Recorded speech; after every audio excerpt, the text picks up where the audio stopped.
I'm Logan Crawford, and right now on GBN, we're exploring a powerful book. It is called The Empathy Evolution, and it is written by a terrific author. His name is Dr. Ronald Goldman. It is a groundbreaking new book that reveals how America can become a more compassionate, happier society. This thought provoking work examines the psychological roots of our nation's most serious social problems, from violence and racism to political division and mental illness. Dr. Goldman offers evidence based insights and practical steps for transforming pain into purpose and creating a culture built on empathy, understanding, and unity.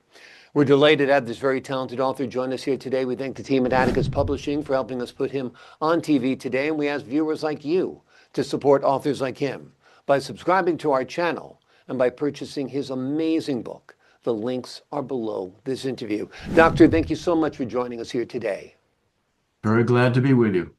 Great to have you on the show. Let's start with a basic question. Why did you decide to write The Empathy Evolution?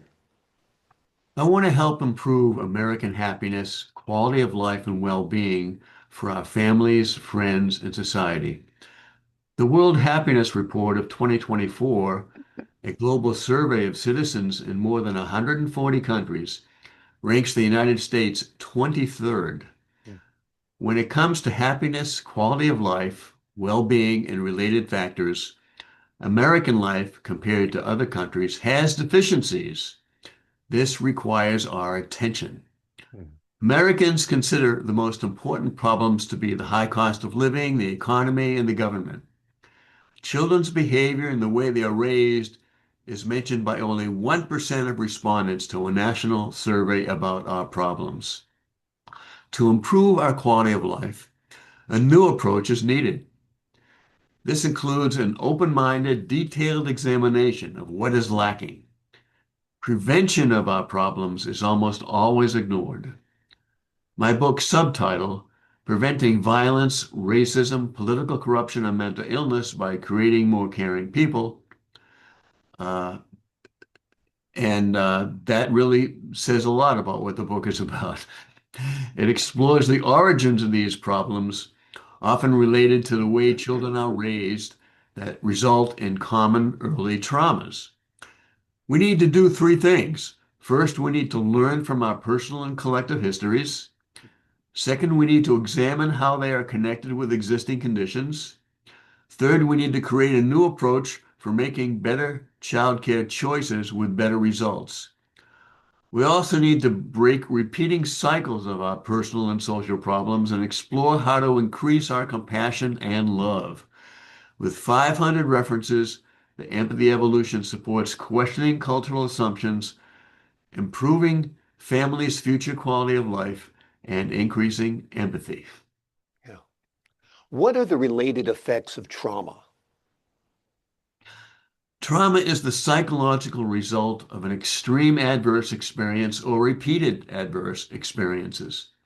Our early traumatic experiences affect our adult quality of life. The adult lack of memory before 3 to 4 years old is often a sign of early traumas.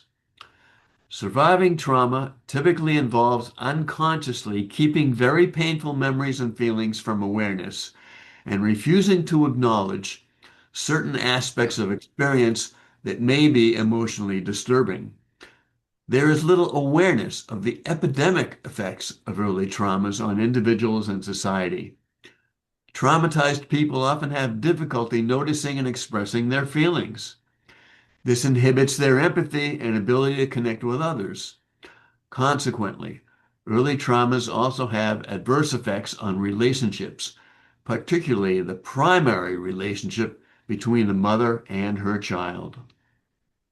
What are the effects of the mother-child relationship? The first and fundamental intimate relationship is the one between mother and infant. Research shows that a strong bond between mother and infant contributes to the child's emotional and social development. The child's self-confidence and empathy are also connected with the quality of their relationship with the mother. Significantly, the mother-infant relationship provides a foundation for the child's development and future relationships. The emotional bond connecting the mother and infant is called attachment. When the Mhm. mother is available, sensitive, loving, and responsive to the infant's needs, attachment quality is high. This is called secure attachment. Research demonstrates that securely attached infants are more sensitive, curious, sociable, and have empathy as toddlers and preschoolers. Hmm. What reduces attachment quality? Many factors can disrupt the mother-infant bond. It can be disrupted by the mother not wanting the birth. This is relevant to about 3 out of 8 births in this country. The bond can also be disrupted by the infant being separated from the mother, unmet biological and psychological needs, maltreatment, and associated traumas. When the mother is not available, sensitive, loving, and responsive to the infant's needs, the infant's distress is not alleviated and attachment quality is low. This is called insecure attachment. Although common in the United States, it is often unrecognized or misunderstood. Infants cope with this trauma by numbing to their needs and emotions. Consequently, they do not cry, and mothers mistakenly believe they are fine. The adverse effects of this commonly unmet unmet needs of infants lead to various adult social, emotional, and behavioral problems, most notably low empathy. It is critical that we learn more about disrupted bonding and how to prevent it. What American cultural practices disrupt the mother-infant bond? First, a clarification. If you are a parent, upon hearing some of this information, you may be tempted to blame yourself for what you did or did not do in raising your children. Please don't. In this society, as in others, parents do the best they can based on what they know, what the culture supports, their personal histories, and other factors. Similarly, professionals who work in related fields are subject to personal, professional, and cultural constraints on their activities. Let's have compassion for ourselves and others. We have time to describe 2 examples. Several other American cultural practices that disrupt the mother-infant bond are described in my book, The Empathy Evolution. What's your first example? About 55% of American infants have mothers who work outside the home. Extensive non-maternal care of infants is associated with disrupted mother-infant bonding and other adverse outcomes. A large long-term study of childcare found that the more time children spend in any of a variety of non-maternal care arrangements during the first 4.5 years of life, the more problems they have with fighting, cruelty, bullying, and meanness, as reported by mothers, caregivers, and teachers. Hmm. Non-maternal childcare involves separation, unmet needs, disrupted bond with the mother, and increases the likelihood of reduced empathy and potential violent behavior. Wow. What is another American cultural practice that disrupts the mother-child bond? Physical punishment, Hmm. also called corporal punishment, is another adverse American cultural practice. Examples include slapping, spanking, and hitting with objects. Physical punishment conflicts with the recommendations of the American Academy of Pediatrics and the American Psychological Association. 66 countries have adopted national policies against physical punishment in all settings. They have found that these policies serve as an effective public education measure. However, in the United States, physical punishment is very common. More than a third of parents report using physical punishment on infants. Hmm. Researchers estimate that about 85% of American children have been physically punished by parents. Hmm. The evidence shows that physical punishment involves maltreatment, unmet needs, disrupted bonding, potential trauma, and leads to a greater likelihood of reduced empathy and later violent behavior. Wow. How does attachment quality relate to later violent behavior? Infants may develop anger when their attachment needs are not met. Studies show that unmet attachment needs and an angry temperament in infants correlated with later aggression at 6 to 7 years of age. This finding was consistent with other research that found that physical aggression directed at peers was highly stable over the first 10 years of life. In an extended long-term study, boys who were more aggressive than their peers at age 8 were found to be more aggressive than their peers at age 30.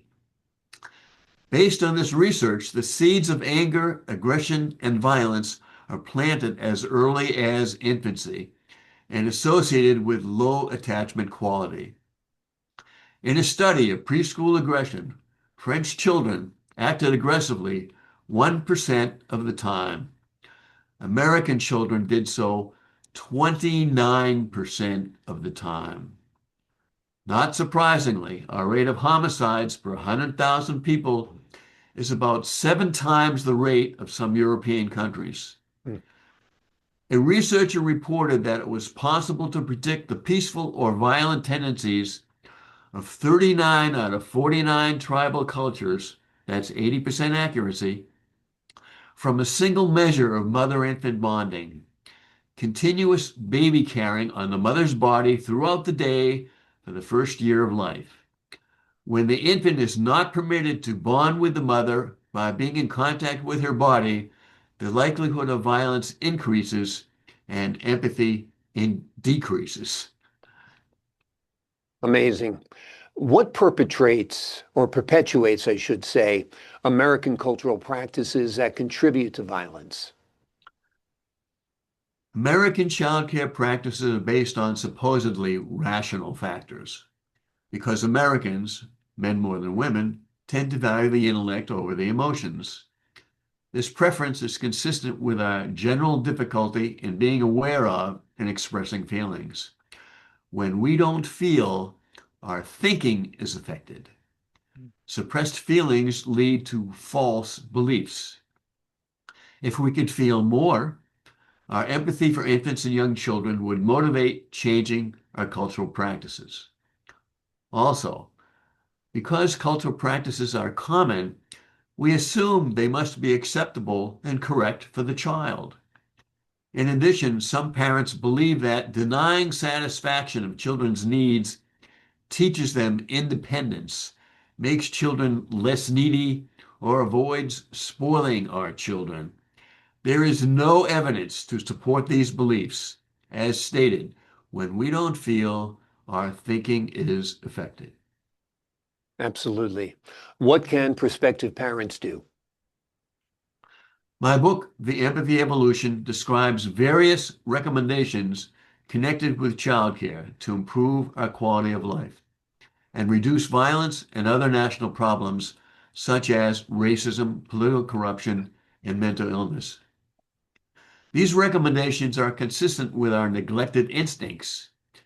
In addition, we can ask 3 questions about a child care decision. Is it natural? If we trust and respect nature, we will not lose our own nature. Does it satisfy the child's needs? This is a high priority if the child is to develop to his or her potential. Does it support the mother-child bond? When the bond between the child and mother is disrupted, the bond between child and humanity is disrupted. Consequently, there is reduced empathy and increased potential for personal and social problems.